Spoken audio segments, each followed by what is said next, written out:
네, 앞서 저희가 일보를 전해드렸죠.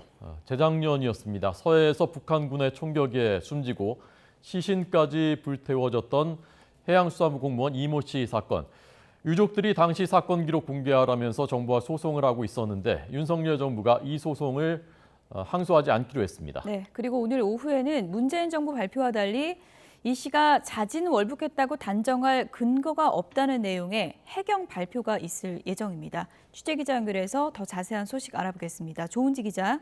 네, 용산 대통령실입니다. 네, 오늘 대통령실 발표 내용 다시 한번 좀 정리해 주시죠. 네, 국가안보실은 서해 공무원 피살 사건을 놓고 유족과 진행하던 정보 공개 거부 취소 소송에 대해서 항소를 취하했다고 발표했습니다. 이 씨의 유족은 피살 경위를 확인하겠다면서 청와대 국가안보실과 해양경찰청, 국방부를 상대로 정보 공개 청구 소송을 제기했고 지난해 11월에 일부 승소했는데요.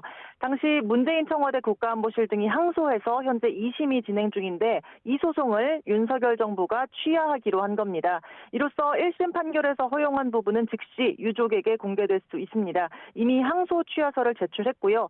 김태효 국가안보실 1차장은 윤 대통령을 대신해서 고인의 형과 통화해서 관련 내용을 설명했습니다. 안보실은 이번 결정이 우리 국민이 북한군에게 피살됐음에도 유족에게 사망 경위조차 제대로 알리지 않은 채 정보를 제한했던 과거의 부당한 조치를 시정하고 국민의 알 권리를 충족하는 데 조금이라도 기여하기를 기대한다고 밝혔습니다. 또 앞으로도 유가족이 바라는 고인의 명예회복과 국민의 알 권리 실현을 위해 노력해 나갈 거라고 덧붙였습니다. 네, 문재인 정부가 이 공무원이 채무 등으로 고통을 받다가 자진 월북했다라고 발표했는데 이 내용을 바로 잡는다면서요? 네, 안보실 등 복수의 대통령실 관계자들은 YTN 통화에서 피살 공무원 이 씨가 월북했다고 단정할 근거가 없다 이렇게 밝혔습니다. 당시 해경은 이 씨 사망 일주일 뒤 수사 결과를 발표하면서 고인이 정신적 공황 상태에서 현실도 피해 목적으로 월북했다. 이 씨의 슬리퍼가 선상에 남겨져 있었다라고 말했는데요. 이렇게 볼 근거가 약하다는 얘기입니다.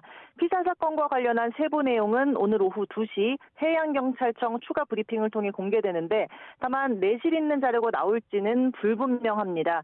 사건 관련 자료들은 최장 15년 동안 비공개하는 대통령 기록물로 봉인돼 있기 때문인데요. 이걸 보려면 국회 제적의원 3분의 2 이상 찬성을 받아내거나 서울 고등법원장의 영장이 있어야 하는데 현실적으로 어려운 조건입니다.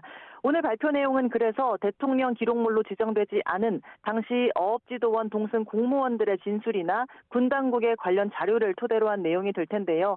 오늘 발표를 계기로 윤석열 정부와 전임 문재인 전 대통령 사이 이른바 신고 권력 갈등이 다시 불거질 수 있다는 관측도 나옵니다. 지금까지 용산 대통령실에서 YTN 조은지입니다.